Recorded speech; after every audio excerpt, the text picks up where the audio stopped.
Drama मेरी जिंदगी है तू की आने वाली किस्तें नाजरीन के लिए एक जज्बाती तूफान लेकर आ रही हैं। इस किस्त में हम देखेंगे कि आयरा अब कमियार से मुकम्मल तौर पर जान छुड़ाने की कोशिश कर रही है, मगर किस्मत जैसे उसके इर्द गिर्द एक तंग दायरा बना रही हो। कमियार जो बज़ाहिर एक खुश मजाज और पुरकशिश लड़का है, आयरा के लिए एक जुनून बन चुका है।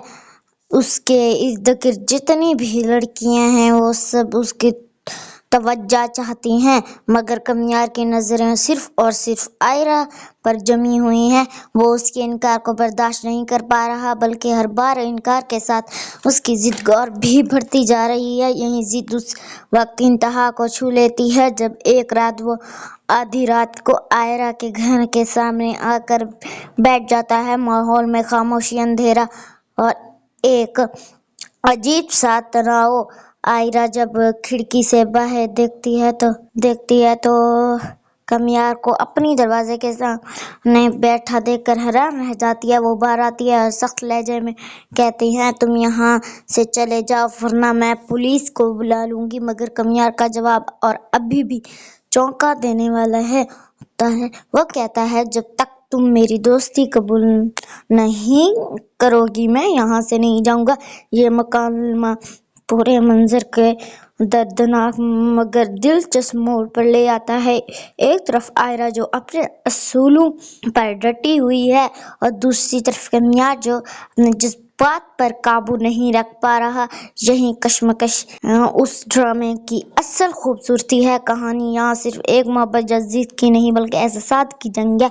एक शख्स जो अपनी चाहत में इतना आगे बढ़ चुका है कि उसे ये एहसास ही नहीं रहता कि सामने वाले की मर्जी भी अहम है। दूसरी तरफ आयरा की शख्सियत एक मजबूत और खुददार औरत की तौर पर उभर रही है, जो किसी दबाव में नहीं आती। ड्रामे इस हिस्से में जज्बात की शिद्दत और कहानी की रफ्तार दोनों अपने रोज पर हैं।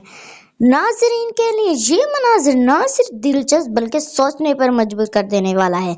क्या मोहब्बत वाकई किसी पर मुसल्लत की जा सकती है? आखिर में तो मोहब्बत वही है जो इज्जत के साथ कबूल की जाए। कहानी का दूसरा हिस्सा एक गैर मुतवक्के मोड़ लिए है। जब आयरा गुस्से में कहती है, तुम अगर अपने जिस्म की हड्डियां भी तोड़वा लो तब भी तुम्हारी दोस्त नहीं बनोगी।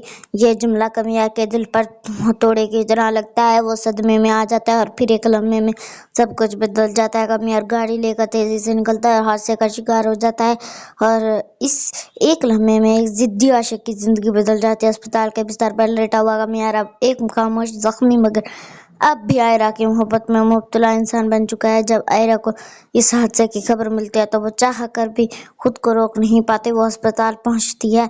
शायद दिल की नरमी या एहसास जुर्म के बायस कमरे में दाखिल होते हैं। कमियार की कमजोरी आवाज गूंजती है, क्या अब हम दोस्त हैं? ये जुमला पूरे मंजर को एक लम्हे के लिए खामोश कर देता है। आयरा के चेहरे पर कई जज्बात इकट्ठे होते हैं, गुस्सा, दुख, नरमी और शर्मिंदगी। उसके पास कोई जवाब नहीं होता, वो सिर्फ कमियार को देखती रह जाती है। ये लम्हा नाजरीन के दिलों को छू लेने वाला है। एक तरफ वो लड़की जिसने बार बार कहा कि वो कभी उस शख्स से दोस्ती नहीं करेगी, अब खुद उसके सामने बेबस खड़ी है, और दूसरी तरफ कमियार जिसने अपनी जिद में सब कुछ दांव पर लगा दिया, अब पहली बार उसकी नजरों में नरमी तलाश कर रहा है। ड्रामा मेरी जिंदगी है तू का ये मोड़ सिर्फ एक आम रोमानवी सीन नहीं, बल्कि एक गहरा किरदारी तज्जिया पेश करता है कि जिद और मोहब्बत के दरमियान कितना बारीक फर्क होता है। कभी कभार इंसान अपनी मोहब्बत साबित करने के लिए ऐसे फैसले कर बैठता है जो उसे जिस्मानी व जज्बाती तौर पर तोड़ देती हैं। डायरेक्टर उस किस्त में रोशनी और अंधेरे के इम्तिजाज से जज्बात को बहुत खूबसूरती दिखाया है। अस्पताल के सफेद कमरों में एक जख्मी दिल और एक शर्मिंदा रूह का मिलाप नाजरीन के दिलों में हलचल मचा देता। आखिर में आयरा के चुप रह जाना ही सब कुछ बयान कर देता है। अगर आपको हमारा ये रिव्यू पसंद आया हो तो हमारे चैनल को सब्सक्राइब करें।